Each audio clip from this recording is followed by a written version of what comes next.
दशाश्वमेध घाटावरची गंगा आरती ही सगळ्यात मोठी मानली जाते, कारण इथूनच गंगा आरतीच्या या प्रथेला सुरुवात झाली। त्यामुळे विशेष महत्त्व आहे इथल्या गंगा आरतीला।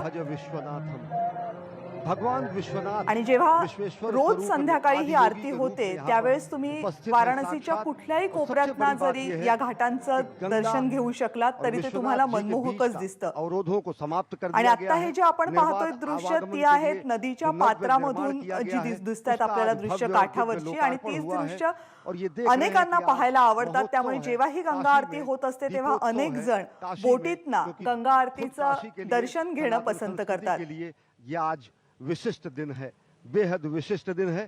और यहाँ से प्रधानमंत्री नरेंद्र मोदी रविदास घाट से होते जेव्हा जेव्हा पंतप्रधान नरेंद्र मोदी वाराणसीला येतात, वाराणसीच्या दौऱ्यावर असतात, तेव्हा तेव्हा अनेकदा ते गंगा आरतीमध्ये सहभागी होतात। या अगोदर सुद्धा अनेक वेळेला ते गंगा आरतीमध्ये सहभागी झाले होते।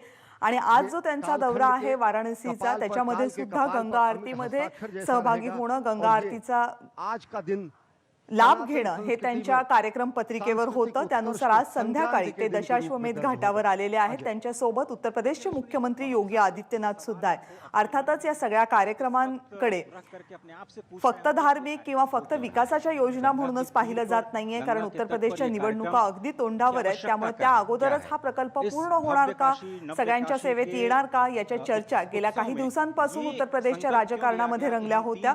आणि पंतप्रधान नरेंद्र मोदी यांनी भूमिपूजन करत असतानाच हा प्रकल्प लवकरात लवकर पूर्ण करण्याचं योजलं होतं। खरं तर कोविडचं संकट असताना हा प्रकल्प पूर्ण होईल की नाही याबाबतही अनेक शंका होत्या, मात्र प्रकल्प वेळेत पूर्ण झालेला आहे आणि आज त्याचं लोकार्पणही झाले।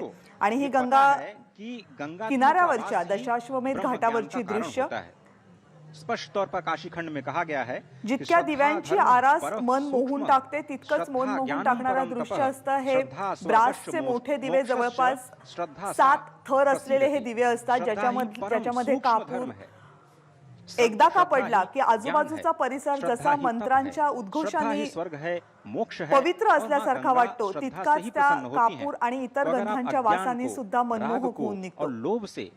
लोग को अगर आप दूर रख करके गंगा के तीर पर आएंगे और एक ही रात निवास करेंगे तो ये स्पष्ट तौर पर विश्वास के साथ मैं कह सकता हूं कि आपको ज्ञान की प्राप्ति होगी। स्पष्ट तौर पर यह कहा गया है कि सर्वेषामेव पात्राणाम शिव भक्तो यथावरः तथा सर्वेषु तीर्थेषु गंगा तीर्थ विशिष्यते।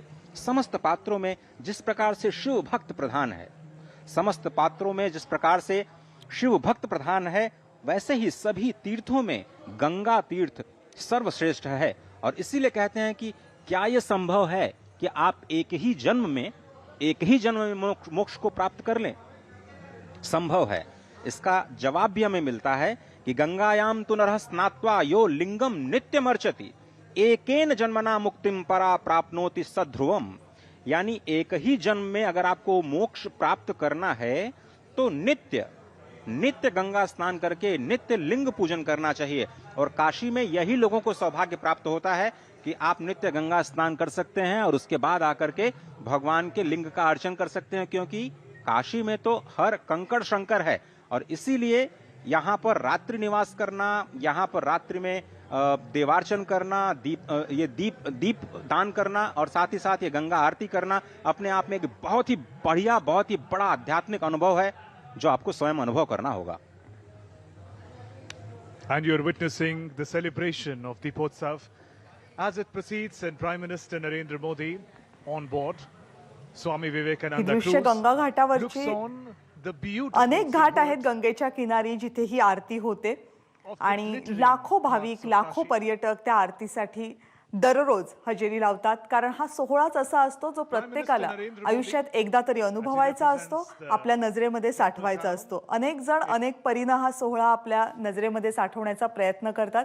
ही अशीच काही पर्यटकांची दृश्य आपण पाहतो गंगेच्या काठावर। लहान मुलं असतील, अगदी परदेशी पर्यटक असतील, सगळेच जण या गंगा आरतीमध्ये अक्षरशः तल्लीन होऊन जातात, कारण ते वातावरण, ती वेळच अशी असते की जी सगळ्यांना मंत्रमुग्ध करते। दररोज जेव्हा सूर्य अस्ताला जातो काही तासांसाठी